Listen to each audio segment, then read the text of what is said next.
Welcome back to my channel. It's great to see you. If you're family, so great to have you back. If not, go ahead and join the family by subscribing.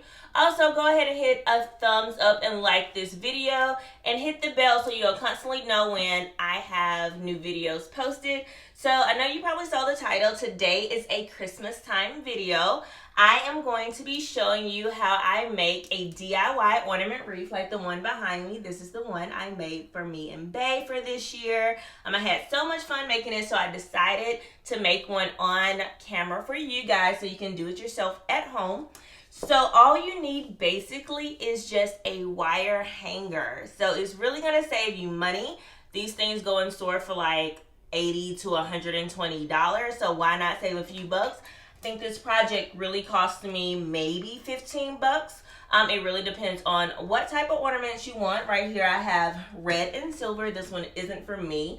This is actually for a great friend of ours.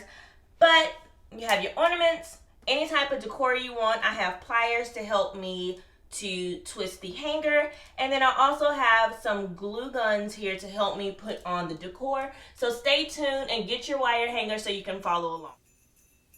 So what you want to start to do first is actually change the shape of your wire hanger to get it into as much of a circle as possible. It shouldn't be that hard. It's not going to be a perfect circle, but you do want to get it, again, as close as possible. You want to start unscrewing the top. Mine actually broke, but it's kind of because of the hanger I used. So you can use some pliers to help you out with it. I use some for this one. Once you have it apart, again, it's not going to be a perfect circle, but you do want to start getting your ornaments and just kind of get them within arm's reach. It's a pretty quick process once you start putting them on. So once you start getting them on, what you just do is you place it on and get it to go all the way to the end.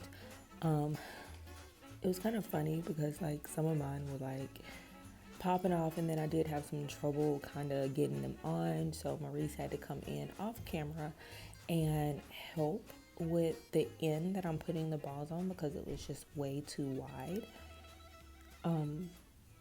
But again, like once you get started, it's a pretty quick process to put them on.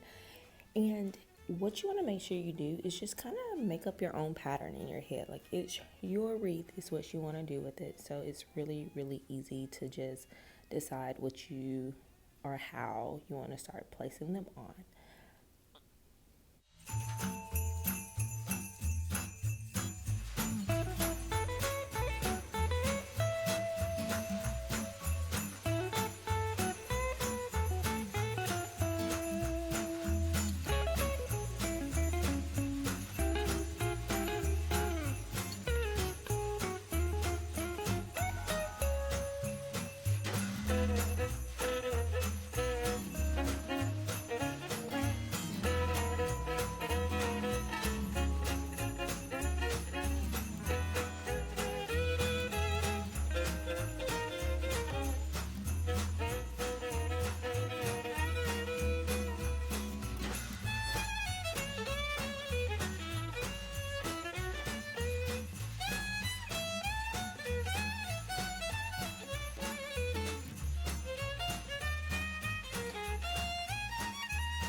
So as you see, I got a good bit of the balls on at this point. Um, it was actually, again, like I said, a really quick process to do. I do want to stop and say I apologize about the lighting. At some point, the light decided to turn itself off, and instead of, getting up and redoing it or anything, I just decided to go ahead and go with it. So now we are closer to the finished product. Um, I'm just going to add a few balls on the other side just to give it more of a fuller look on each side. Once you get all of your balls on, what you want to start to do at that point is to start to twist the top of it back together again. Like I said, the top of mine broke off in the process of this. It doesn't normally happen with regular wire hangers, but again, this one was kind of different, and I thought it would have been fun to use because of the thickness of it, but it was more of a hassle than anything. You're gonna see me kind of look up a couple of times because I'm like, hey Maurice, like I need help. So, but we got it done. Okay, so I had to actually attach the top off camera. I had to get Mo to come in for the rescue because I don't know if you noticed, the hanger that I initially had was a white hanger. It wasn't a regular like wire hanger. It was this thick white wire hanger, if you can even call it that. And so twisting the top was not as easy as I thought it was gonna be. It actually snapped off.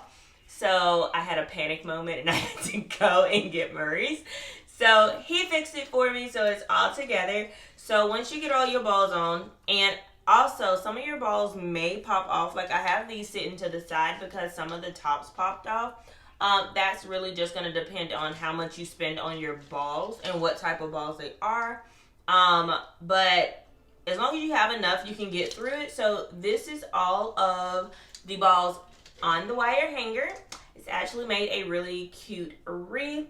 Now I'm going to go in and add some bedazzle to it just to add in some of the spaces where you can still kind of see the hanger. I'm going to go in with some of this to add in, and also add a little snowman for the finishing touches. So I'm going to do that now. Okay, so at this point, I'm taking the garland. You can use whatever type of garland. You don't even have to use garland. I know some people, I've seen myself use like the strand of beads or pearls or whatever you want to call them. But for me, it was easier to just grab some garland, and this garland simply is just the smaller side. I didn't get the really thick garland because you don't want it too thick. What I did was kind of weaved it between the balls, which adds in some extra hold to keep the balls in place, but it also adds a little something extra in hiding the wire. Again, you just take it however you want it and weave it through and around however many times you decide for your wreath.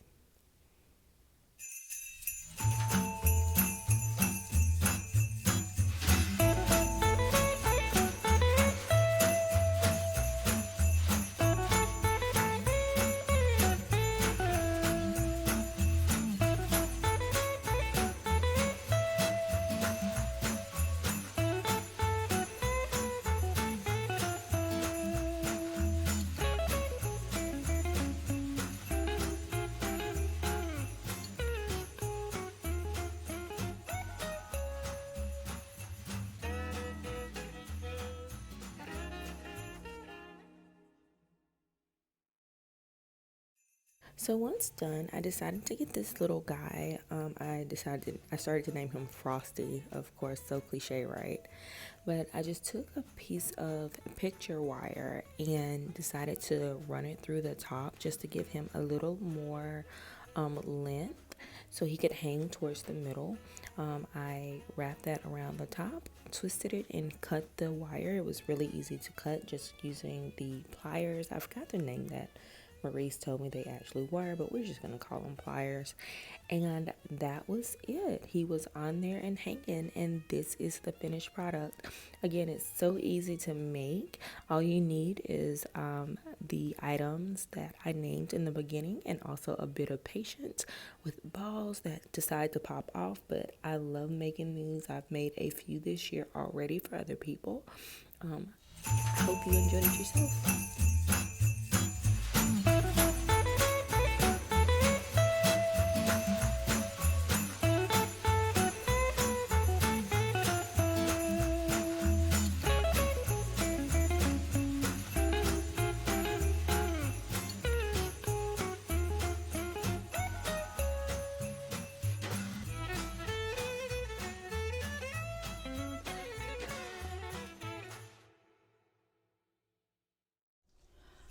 Okay guys, so this is the finished product when you're all done putting your bows on, putting your garland on. If you want some bedazzle or a little character, again, it's totally up to you. I like to add the garland because it hides the hanger just a little more and gives it a little something extra. Also, the little snowman, to me, gives it something extra. So this is a fun project to do for Christmas. Also gives you a great personalization instead of just going and buying one from like Michael's or Hobby Lobby. And again, it's a lot cheaper. So don't forget to like and subscribe. Comment down below if you like this video and let me know any DIY projects that you have going on for Christmas. I would love to know. I love a good DIY. See you next time. Bye.